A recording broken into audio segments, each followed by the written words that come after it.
Rawiri Nelson is an entrepreneur whose path to success has been long and challenging. However, he hopes his story might inspire the next generation of rangatahi to show that with hard work and a little luck, dreams are possible. Rawiri is the founder of Höm Energy, which provides a range of supplements that can help with focus, performance and sleep. He's recently moved into the entertainment industry and is a co-founder of Juicy Fest, one of the biggest and the newest festivals to hit Aotearoa early next year. Rawiri Nelson no Aotearoa is with us now in the studio. Tēnā koe, Rawiri. Thank you so much for joining us. Tēnā koe. Talk to us a little bit about you growing up prior to moving to Australia at the age of 17. So definitely a question that comes up a lot, Matua. I was 17, 18 when I moved to Aotearoa, and obviously all I knew was how to behave the way I was brought up in whakarewarewa, from tūhaurangi. So with that comes a lot of identity, learning about obviously our culture, which is engraved in us and also tattooed across my body amongst other people's tinana as well. But in saying that, what I try and talk about a lot is how that was how learning about that very early in my life was actually the key for me to be able to pursue anything later on in life and get through all the challenges. And now I'm familiar with whakarewarewa. I went to high school, went to Rotorua Boys High School, so spent a bit of time in whakarewarewa. Didn't jump off the bridge at all? Didn't do the penny diving? I did. But I thought about it. Okay, so you should have, because I don't think they do it as much anymore. No, probably not. I wanted credit cards. But the pivotal moments in your life to lead you to where you are today, what are some of those? I think like today we can probably talk about all the success that, successful things that I have achieved in regards to setting a goal and doing it. But what isn't spoken about enough, I believe, is the amount of times that I actually failed to do so. We can talk about Juicy Fest, we can talk about Höm Energy, and those are two things out of 1,000 things that didn't work. And it's about consistency and coming back to why I'm actually doing it in the first place and having that mauri and that understanding of myself to be the person, to behave as that person, to achieve that thing. Even if all these doors closed, it's having that persistence and coming back to my why, my whānau, why I'm actually doing it and going again.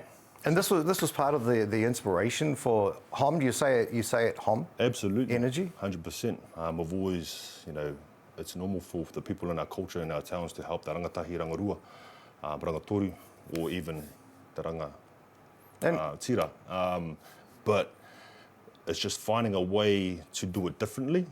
You set up youth centres, you set up different programs, but at the same time, I'm trying to break down what I would actually go to when I was that 15-year-old kid at school. I used to play basketball a lot.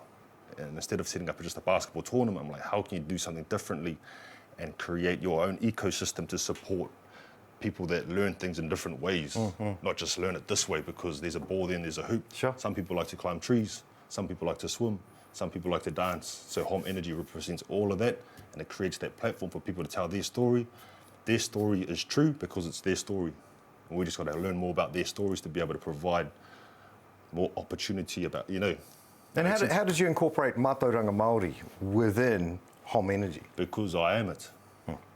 Because I can live based on my experiences. And I think I am no different to my tauranga Māori that are engraved into everybody who probably hasn't figured that out yet. But it's just like, because I am it, just like you are. So all I can do is lead by example based on how I am trying to achieve it, and at least people can relate to that based on their understanding of their identity or Māoritanga. And how did you create the recipe that became Höm? I just started living it. So again, I created it with one idea and 999 ideas didn't work before that. And I guess it was trying to find the vehicle that best promotes that.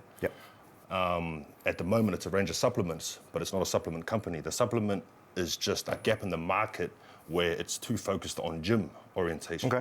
So when you look at supplements, you think of gym, but I'm like, what about a performance drink that helps with kapahaka?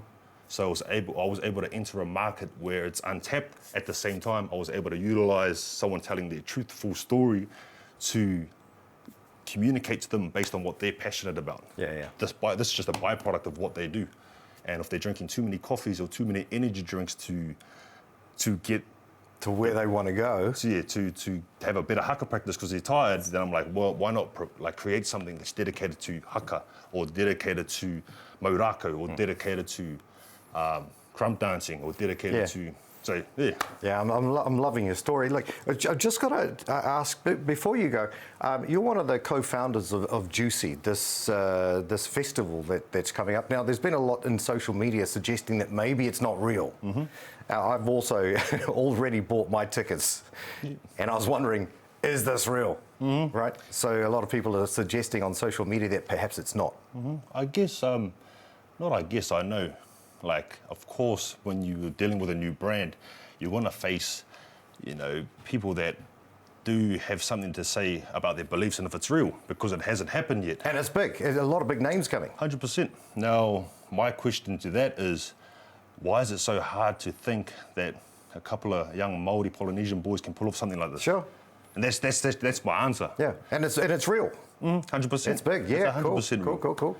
And if you understand more about what we do, Höm Energy is there's energy drink version in a can that we're going to be creating to represent that whakaaro, which we're going to utilise to promote through the festivals, yes. Because we want to achieve what Red Bull done when it comes to impacting an entire generation just by moving one person. But then it's the festival side of things is just working alongside people who have been doing it for 10 or so years for a higher purpose. That higher purpose, bringing more people to one whakanaho, to celebrate the idea of music, to bring international acts in to celebrate our culture in Aotearoa. Yeah. So it has never been done before like that with that whakaaro, and I think that's what we're trying to achieve. Beautiful. Look, I could sit here and talk to you all day. Love what you're doing, love your Höm. Look forward to the Juicy Festival. Rawiri Nelson, thank you so much for joining us today, and continued success with your mahi. Thank you.